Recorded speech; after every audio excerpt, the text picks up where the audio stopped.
चेत, प्रभु कह रहे प्रायः ऐसे पापरत मनुष्यों को ये चेतना नहीं होती कि मैं भगवत प्राप्ति करूं, संत समागम या नाम जप, नाम कीर्तन, चेतना नहीं होती इनकी। ये चेतना लुप्त रहती है। ऐसा नहीं कि उनमें सामर्थ्य नहीं, पर वो लुप्त। पापवंत कर सहज स्वभाव भजन मूर्ति भावन का, उसके अंदर भाव ही नहीं आएगा भजन आदि का।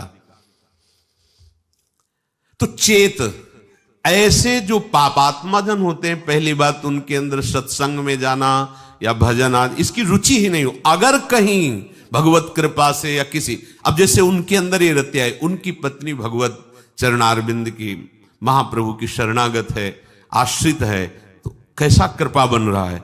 वो जरूर बोलती उस समय, फिर मंजीरा लेकर राधा नाम का, ये तो बढ़िया है, राधा नाम कीर्तन कर। यद्यपि ऐसा नहीं करना चाहिए, ऐसे दुर्व्यसन नहीं कर, पर दुर्व्यसन नहीं छोड़ सकते और राधा नाम स्वीकार कर लिया तो इस बात हमें विश्वास है, राधा नाम की महिमा पर निश्चित आपका मंगल होगा। निश्चित आप इसी जन्म में ऐसी घृणा करेंगे कि देख लेना, निश्चित ये नाम और ये भगवत प्रीति, ये भगवत प्रीति है। मैं नीच हूं, मैं पामर हूं, अधम हूं, पर प्रभु आपका नाम, आपका गुण कीर्तन, आपकी महिमा, छुट्टी 84 भ्रमंते निर्खय जुगल किशोर, ये हम सत्य मानेंगे। इस असत वृत्ति की सत्ता नहीं है, और इसकी राधा नाम की, चतुरासी जी की इसकी सत्ता है। इस असत वृत्ति की सत्ता नहीं है। ना सतो विद्यते भाव, ना भाव विद्यते सता। ये सत वृत्ति तुम्हारा परम मंगल कर देगी।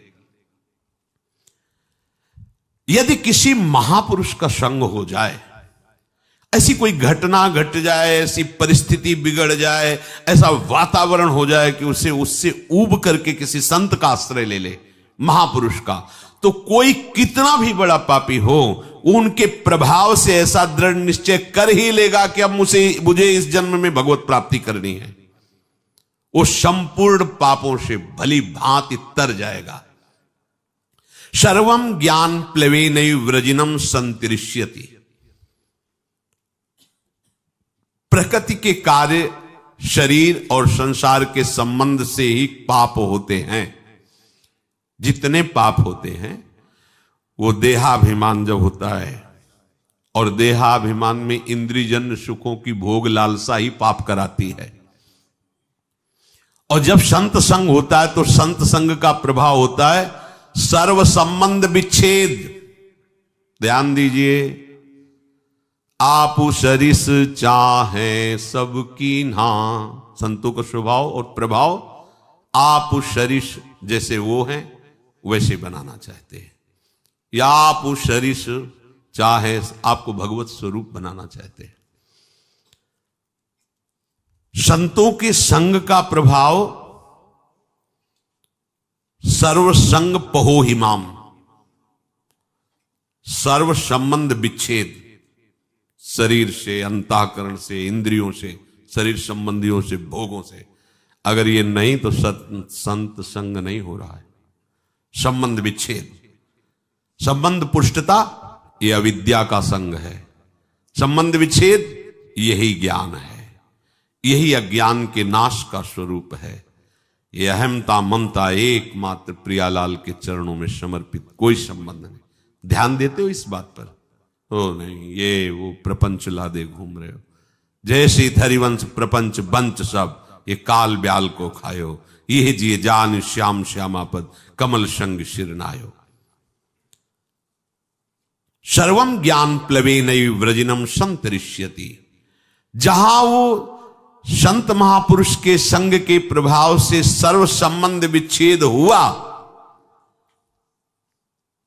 तो अब उसको तरना बाकी नहीं रह गया, तर गया। मूला भावे कुतः शाखा, जब मूल ही कट गया तो अब शाखा कहां टिकेगी? तो बोले मूल था शरीर, अंतःकरण और भोगों का संबंध, संत प्रभाव से वो हट गया। अब जो बचा वो भगवद आश्रय, भगवत प्रीति या स्वरूप बोध। यथैधांसि समिद्धोग्निर भस्मसात् कुरुते अर्जुन, ज्ञानाग्निः सर्वकर्माणि भस्मसात् कुरुते तथा।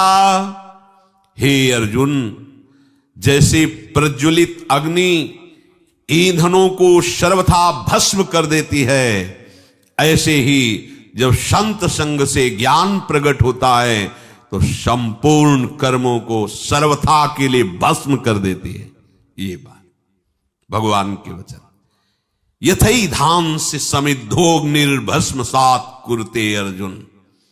पीछे के श्लोक में भगवान ने बताया कि जब कोई संत महापुरुषों का आश्रय लेकर के उनके द्वारा बताए हुए मार्ग पर चलता है तो कितना भी बड़ा पापी हो, मार्ग में चलने का तात्पर्य नौका पे बैठना, वो ज्ञान रूपी नौका से पाप रूपी संसार रूपी समुद्र से तर जाता है। तो बोले समुद्र से पार हो गया पर समुद्र तो रह गया, समुद्र की सत्ता तो है। तो आगे के श्लोक में भगवान कहते हैं भस्म सात कुरुते अर्जुन, कुछ नहीं बचता।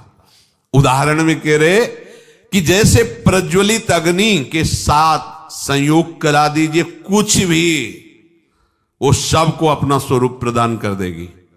लोहा डाल दीजिए, सोना डाल दीजिए, बिष्ठा डाल दीजिए, चंदन डाल दीजिए, जो भी डालोगे वो अग्नि अपने ताप से उसे अपनामय स्वरूप दे देगी। लोहा भी अग्निमय हो जाएगा, सब कुछ वो भस्म कर देगी, कुछ शेष नहीं रहेगा, किंचन मात्र शेष नहीं रहेगा। ज्ञानाग्नि सर्व कर्माणि भस्मसात् कुरुते तथा।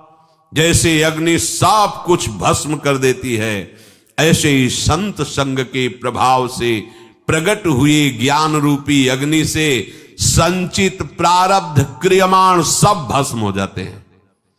संचित प्रारब्ध क्रियमाण तीनों कर्म भस्म हो जाते हैं। अग्नि में जैसे काष्ठ का अत्यंत अभाव हो जाता है, ऐसे ही संत संग से प्राप्त हुए ज्ञान से पूर्ण समस्त बंधनों का अभाव हो जाता है। सब बंधन भस्म हो गए, कोई बंधन नहीं, न कर्म बंधन, न शरीर बंधन, न भोग आसक्ति, न देह के संबंधियों का बंधन। तात्पर्य है संसार शरीर से संबंध विच्छेद हो जाने पर ही विशुद्ध बोध होता है, और वही जब कहो तो उसे माना जाता है कि हमारे साथ कटु व्यवहार हो रहा है। ये कटु व्यवहार तुम्हारे माने हुए राग पर हो रहा है। जब तक इस राग का तुम वैराग्य में परिवर्तन नहीं करोगे विवेक के द्वारा, तब तक परमार्थ का अनुभव नहीं हो सकता। वैराग्य को समझा जाता है स्वेच्छाचार। अरे ककारा नहीं आता परमार्थ का, केवल कपड़ा बदल लेने से परमार्थी थोड़ी हो जाते हो। हाँ, परमार्थ के जो महारथी हैं महापुरुष जन, उनके पास उनकी अधीनता स्वीकार, तब परमार्थ का ककारा आएगा। नहीं तो भगवान और सरकार और अवतार बनने में देर नहीं लगती, माया बना देती, देर नहीं लगती। हाँ, जहां 10-20 हजार लोग दंडवत किए तो यहां आने लगता है हम तो कुछ विशेष हैं, और जहां विशेष है ता फिर वो भगवान की माया अपना प्रभाव दिखा देती है। बड़ा विचित्र खेल है, बिना गुरु कृपा के समझ में नहीं आता। अगर इस अहंकार पर कोई शासन कर सकता है तो एकमात्र भगवान ही कर सकते हैं, गुरुदेव भगवान ही कर सकते हैं। संबंध विच्छेद होने पर ही आपको परमात्म तत्व का अनुभव होगा। बैठा लो इस बात को। शरीर से अपनापन, शरीर संबंधियों से अपनापन, भोगों से अपनापन हटाना ही पड़ेगा यदि भगवत प्राप्ति करना चाहते हो।